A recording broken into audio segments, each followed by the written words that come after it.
আলোর মশাল হাতে দীপ্ত কণ্ঠ সরে চেতনার করি আবার কোরআন সুন্নাহ মতে জীবন গড়া আমাদের মূল মাকসাদ। আলোর মশাল হাতে দীপ্ত কণ্ঠ সরে চেতনার করি আবার কোরআন সুন্নাহ মতে জীবন গড়া আমাদের মূল মাকসাদ। সাহাবায়ে কেরাম আকাবিরে উম্মাহ এই পথের অনুপ্রেরণা হেরার জ্যোতি রাঙা ইমানি চেতনায় আমরাও মেলি ডানা।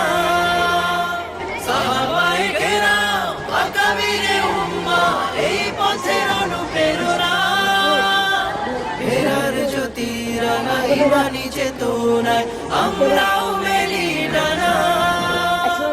আমাদের বাগেরহাট জামিয়া হুসাইনিয়া ইসলামিয়া আর জাবা আমরা আবনায়ে আর জাবা আমরা আবনায়ে আর জাবা